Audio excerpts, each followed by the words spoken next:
Hello everyone. So today we will discuss the cybersecurity policies, a blueprint for an organization. See, every organization has some set of policies. So policies is nothing but some set of guidelines. So normal policies will be there, and as well as we have some cybersecurity policies also. So this cybersecurity policies, so a security policy is a formal set of guidelines and rules that define how an organization manages, protects, and governs its information systems, data, and infrastructure. So it outlines the acceptable behaviors and responsibilities and measures employees, contractors, stakeholders must follow to ensure the organization digital assets remain secure. Security policies are essential for establishing a standardized approach for cybersecurity. So they serve a reference point of employees, providing clarity on their roles in safeguarding sensitive information, maintaining system integrity, and all this. So we have some set of other every organization to organization the security policies will be different, but so these are some common security policies will be them, so we will discuss one by one today. So first one is a acceptable user policy.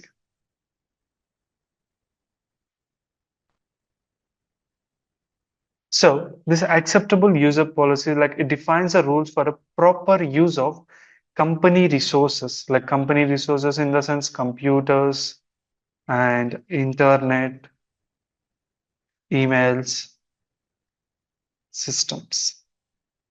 So these are the company resources. We need to use a proper use of all these resources, like key points we are having. So the key points is prohibiting access inappropriate websites or using for a personal activities. Restrict download on unapproved software. Suppose if you are downloading a malware content, so it will block you. So outline penalty for a password, policy violations. So if you are downloading some unwanted things, so you have to pay the consequences. You have to face all the consequences.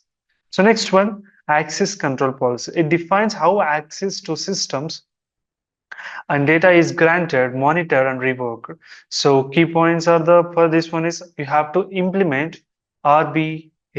It means role-based access control. Role-based access control, and we have one more thing is the POLP, that is a principle of least privilege. Principle of least privilege. Another thing, so we have to regularly audit our user accesses. So with this one, you can control the access. Next one, password management policy. So the best practice for creating, storing, and managing passwords to prevent unauthorized access. So, and we have a key points here. The first one is a strong password criteria. So we have to enforce strong password criteria. It means the length should be 8 to 12 characters, at least one uppercase letter, one lowercase letter, one special character, one numerical value. So like this, we have to use some strong password criteria, length and complexity, and we need to establish multi-factor authentication. This is a major one for the password management policies. And we have to update your password for every 15 to 20 days. And you should not use the repeated password. Every time you have to use a new password. So next one, data protection and privacy policy. So it covers how sensitive data is collected, used, stored, and shared, ensuring compliance with the regulations. So protect customer and employee information, encrypts data and storage, and during transmission, defines retention and deletion of policies. And next one is incident response policy. policy. So details procedures for identifying, responding to, and recovering from the cybersecurity incidents. So the key points are identifying the roles and responsibilities during the incidents. During the incident. So includes escalation procedures and view communication plans. So next one, important one, it's a bring your own device policy. It will regulate the use of personal devices for work-related tasks to minimize the security risk. So requires security software installation on the personal device. And next one, the important one, MDM. It's a mobile device management. So limit access to the sensitive system on a personal devices. So next one, network security policy. So it outlines a measure to protect the organization network from a unauthorized access and threats.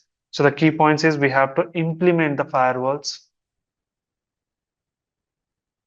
implement firewalls, VPNs, and IDS, IPS. So these are the major one for a network security policies and the things also there. So secures Wi-Fi. So Wi-Fi is the entry point for all the hackers. So with a strong encryption and access controls. So next one, backup and disaster recovery policy. So it specifies process of backing up data and recovering systems after a disaster or a breach. So automate the key points for this one, automate regular data backups. See, some organizations do the backups for a daily backups. They will do weekly backups. They will do monthly backups. Some organizations they do hourly backups also, hourly backups. Some organizations second to second backup they will do. Okay, and the next one is RTO and RPO. Two important concepts, RTO and RPO. So RTO stands for recovery time objectives. RPO stands for recovery point objectives. So these are the text recovery process. So, and the next one is remote work security policy. See, some of the cousins or brothers, they will do work from home, permanent work from home, right? So it provides guidelines for a secure remote working environment. First of all, before you're connecting to the company's VPN, so you need to check your home network, like you have to check your own network security, then you have to connect to the network. So mandates VPN usage for accessing corporate networks, requires secure home Wi-Fi configurations. So without any home Wi-Fi configurations, it's not possible to connect to the organization security. So this is what the security policies we are having, and thank you.